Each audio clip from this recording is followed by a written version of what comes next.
Welcome to Inspire and Move, the show that inspires you to create, connect, and grow. I'm going to bring you meaningful conversations, aha moments, and all the motivation you need to up-level every part of your life. I'm Ali Aruda, founder of Inspire and Move, and your personal hype girl.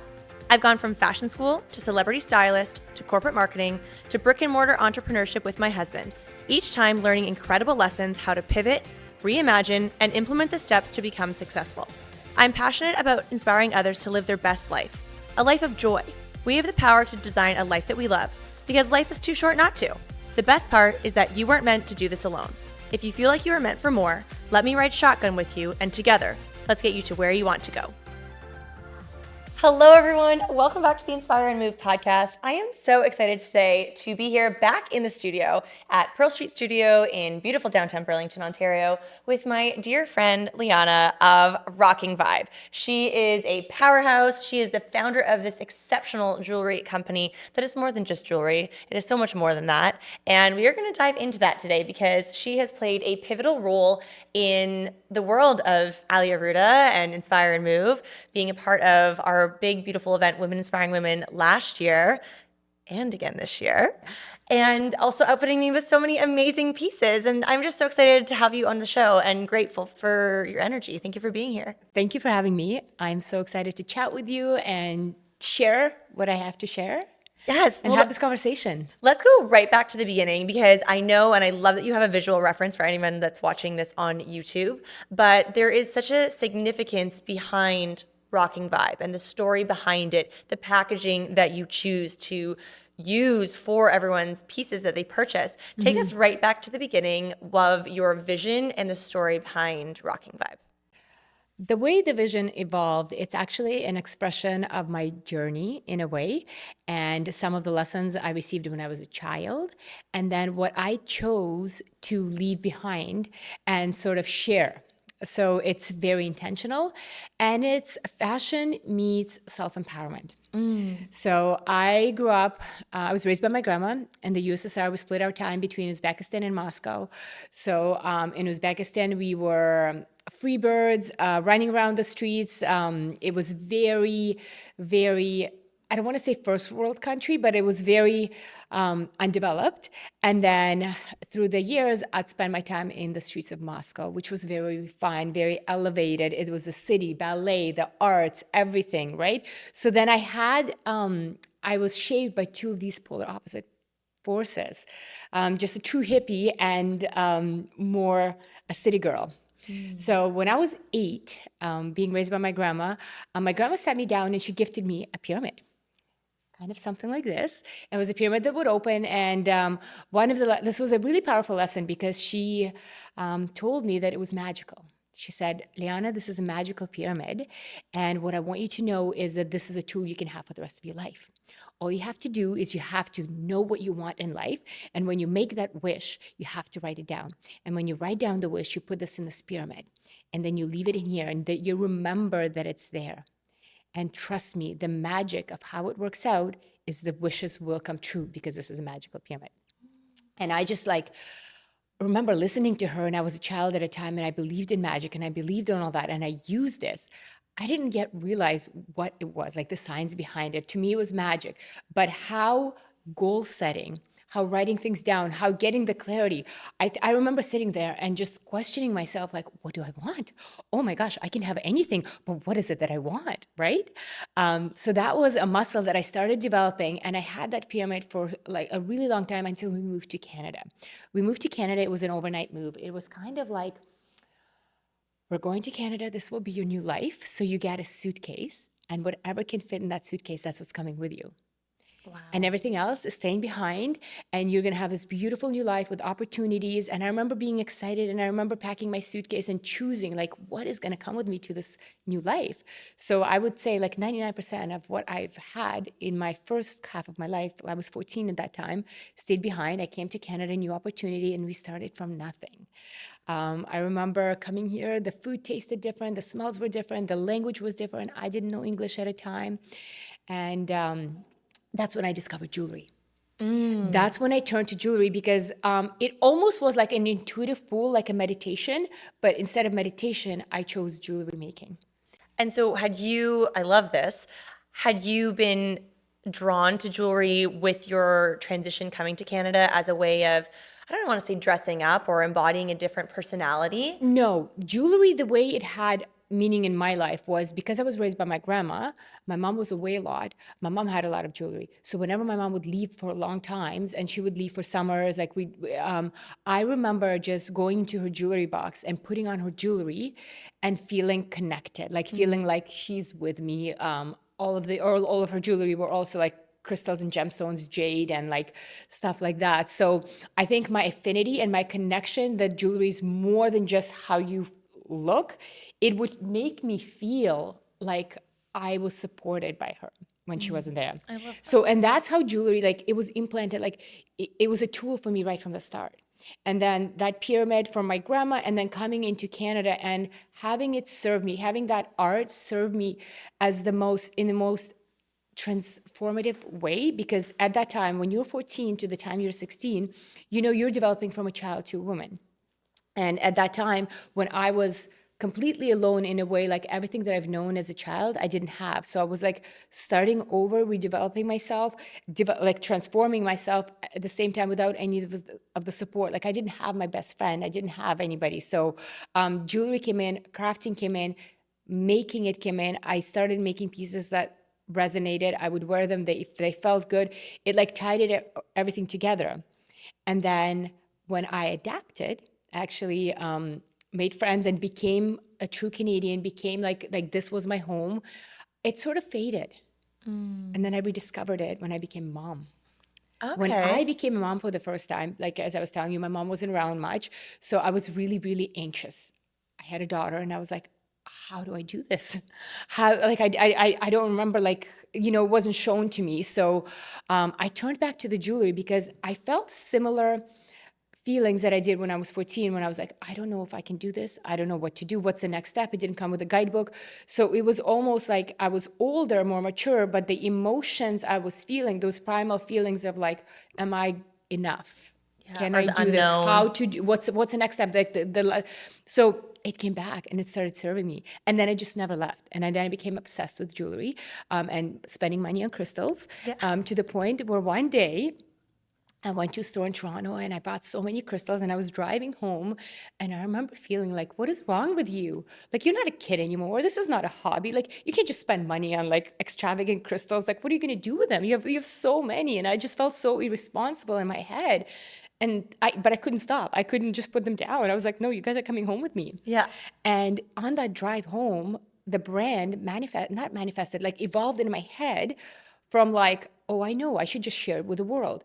And it was like a flicker went on. Like when as soon as like it's a light bulb moment, I should just share that with the world. Like I shouldn't just make it for me. And it was like that chapter closed and the new one opened and there was no turning back. By the end of that drive, I had my brand name figured out.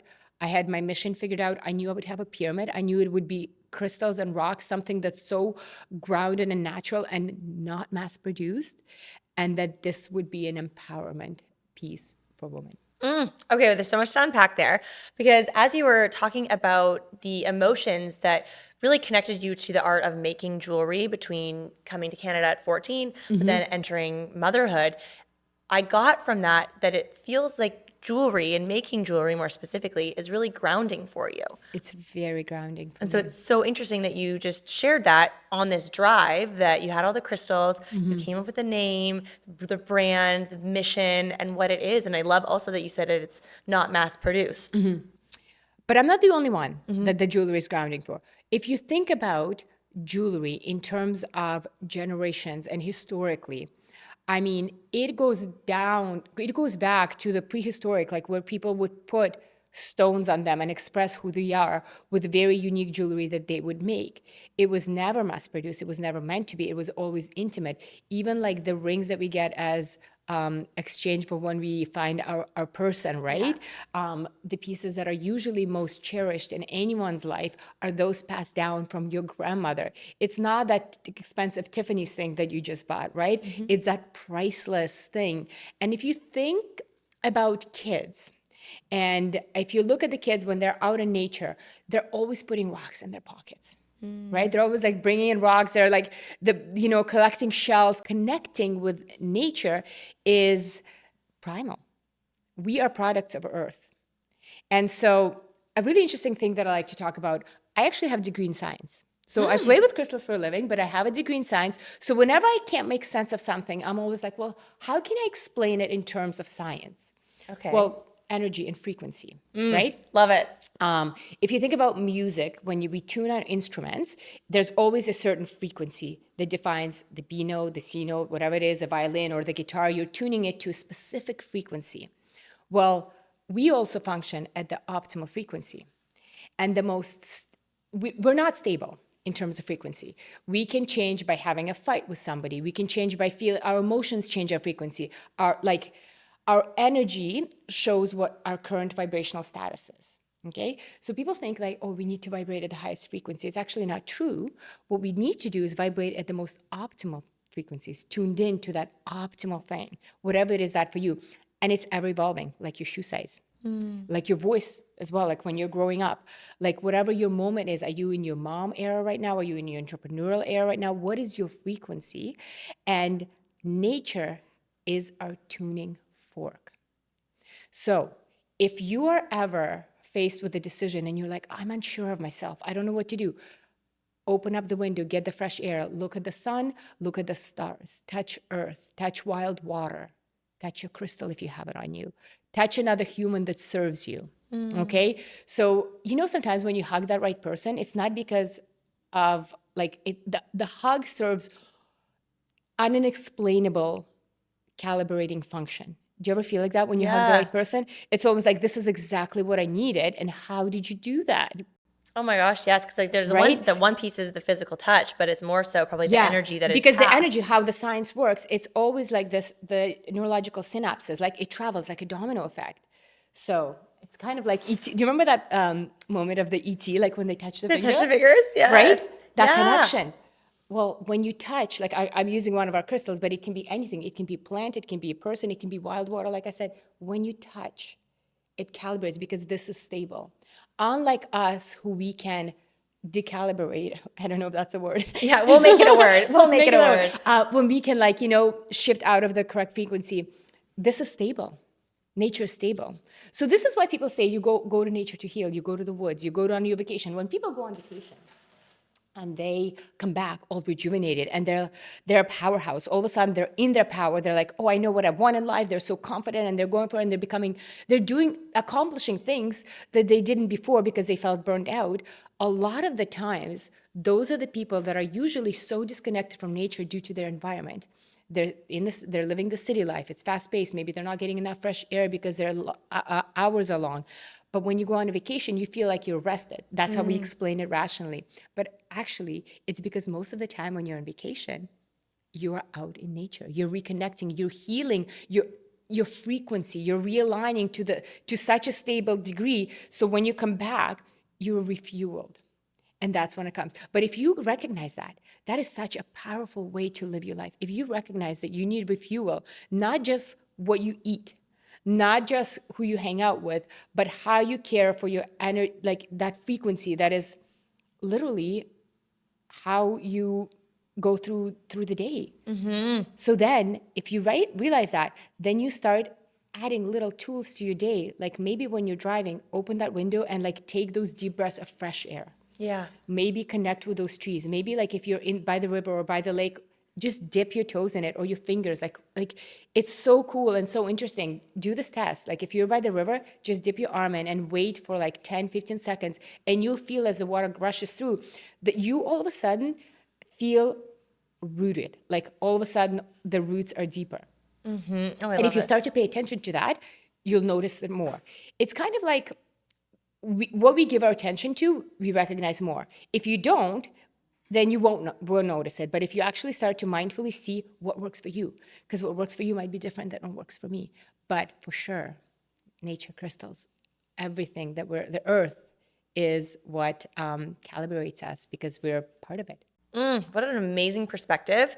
Okay, so you need to tell me, what do you do? Obviously, you are a busy entrepreneur and full-time mom of three beautiful humans, but how do you ground yourself in a day? my days are, right now, the best way I can go at myself is recognize that the stage is chaos. This is that Okay. chapter of the most unpredictable. And my kids are 14, 12, and 10 right now, and they are full on athletes and everything. So the life is kind of around them.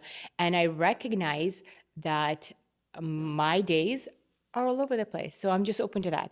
And whenever I do feel out of tune, I'll go back to my hikes. I'll go back to my sunrise and sunsets.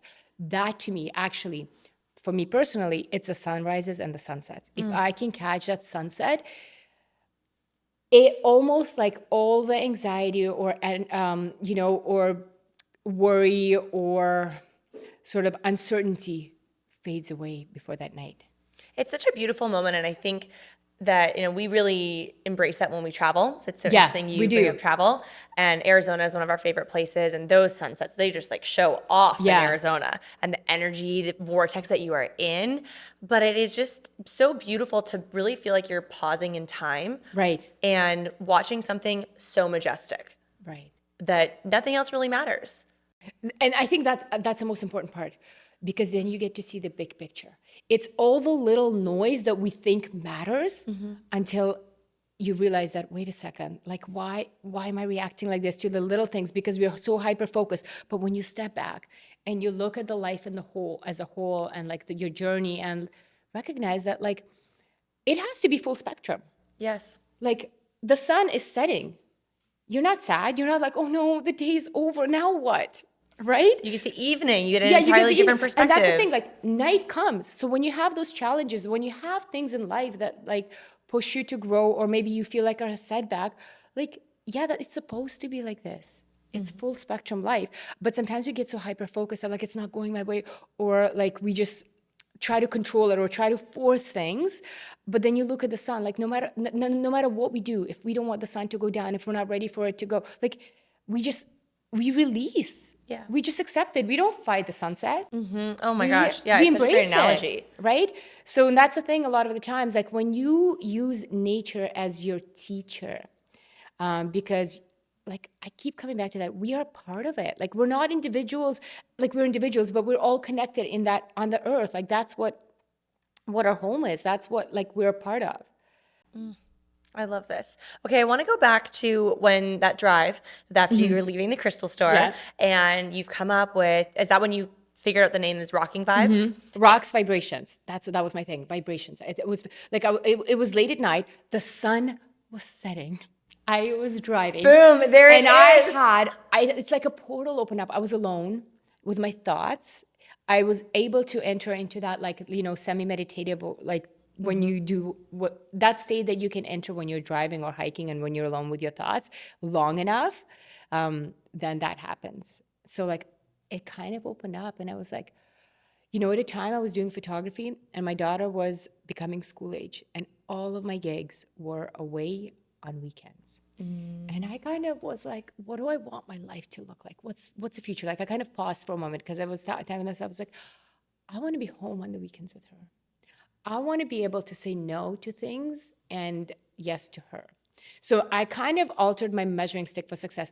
In that moment, it almost went from like, I was so career driven. I did fitness photography because I was, my kinesiology degree. At that time, I've accomplished everything I wanted in my career. I was shooting for Reebok. I was shooting for Lululemon, all the gyms, all the magazines. I was shooting with George St. Pierre, all the athletes. I've done it all. And it was like, what's next? And I was like, what's next is I want to be a really good mom. And I think this gave me an opportunity. I was like, if I do what I love, then I'll have so much more energy left for her. And then now I have 3 beautiful children, and I am doing what I love every day, and I'm creating, and I'm actually supporting. I feel like what I'm doing is supporting their growth in a way, because I am dripping inspiration to the woman in the only way I know how. I'm not giving him lessons of like, do this or do this, do this. I'm giving him tools to look inside, to be calibrated when they need it most. When you're in that big meeting where you feel like maybe like you have that imposter syndrome where you're like, do I belong here? Or like, am I doing the right thing? Like all of that. What if during those times you can grow the roots and feel supported, and then authentically cut out the noise Yeah. and recalibrate yourself to just be like, this is the answer. I'm confident. I'm confident that this is what needs to be done. I'm confident in what I'm saying. I'm confident in my purpose. Well, and it's so amazing because you speak to the fact that Rocking Vibe as a brand and the pieces that you design, there's so much intention behind it. And even before you created your first piece, there was intention behind the purpose of the business because you wanted to set yourself up for success as a super involved mom and a role model. And so I love that intentionality is Yeah. beautifully woven through every aspect of your business. And every single piece starts with a story. And I always look at the scenario or the need. It solves a need, right? So who is going to be wearing it? When is she or him going to wear it? And why would they choose this piece over another piece? So I'll start like, is she about to go on stage and address these people, and maybe her voice is trembling a little bit? So maybe she'll be wearing a mic so she can't have a long piece. So then what do I do? Something that sits right on her throat chakra that calms it, like this is a pearl. It's water, it's waves, it's ocean, it's grounding, it's fluid. It's, when rocks come, it doesn't just stop. It doesn't collide. It flows around it, right? So this piece, Mar Grande, is perfect for that time. So when I was designing it for her to stand up, to be aesthetically refined. I didn't want her to look like a hippie wearing a crystal. Yeah. Yeah, she's wearing high heels. She's wearing a lipstick. She needs to The pearl power suit. Yes, so the pearl, like the Baroque pearl that I've chose for this design, and then like basically I see the need. Like, when do I want her to wear it? When will that serve her? How will it serve her? And now let's design so that it will be energetic integrity for when she shows up, so that it will actually, the way aesthetically, complete her rather than distract, or like, so she feels confident and confident in what, like, to bring out her outside through how she looks on the outside. So do you think of your ideal customer every single time you design, or do you have that ideal customer, that avatar, if you will, of who she is? It's a little bit of both. Okay. So actually, well, the girl that connected us. Yes. Oh my gosh, yes. Tell this story. The magical soul that connected us is Carol. That's how we first, how I reached out to you, actually. I sought you out. I saw you on Instagram, and the energy that you produced, how you showed up was so parallel to, like, it just felt like, oh my gosh, this is my human. Like, I saw you and I didn't know you. I actually didn't know you were earned benchmark, whatever. It was some kind of thing that you were speaking. And it was so authentic. Like, you weren't being fake. And I was just like, oh, well, this is my woman. I feel like I need to know you. And then I quickly looked at our common interests or friends. And I saw Carol and I was like, no way. So Carol, the girl that connected us, is my first ever customer from my brand. Oh.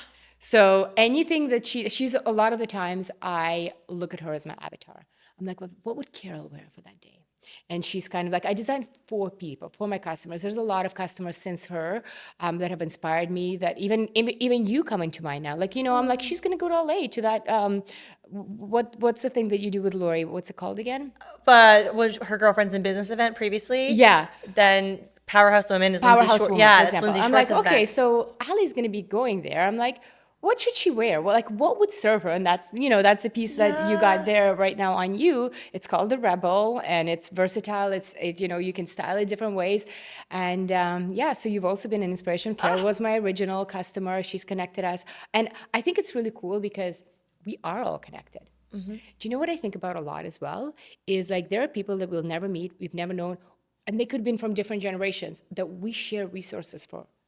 For example, water. Like maybe 2 years from now, the water that we're drinking right now, that's going through our body right now, that's 80% of who we are, like, helps us. 2 generations ago, somebody in Africa had that. It's the same. It's just recycled. It's the same resources that we share, and that's renews, and that's part of us. And we're all connected.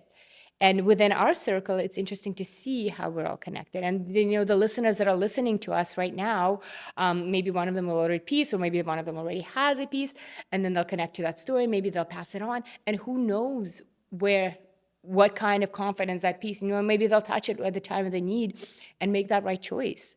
You just never know. Oh my gosh, that's why I love that you brought this up, because Matt and I were just having this conversation not long ago actually about connection and the art of human connection. And I think we live in a world now where everyone is so busy and so distracted on their devices all the time. And I mean, I have my phone sitting right on my lap here for my notes, but there's a way to, go about the world and walk with your head held high and your shoulders back, relaxed from your ears, and being open and available for connection. Yeah.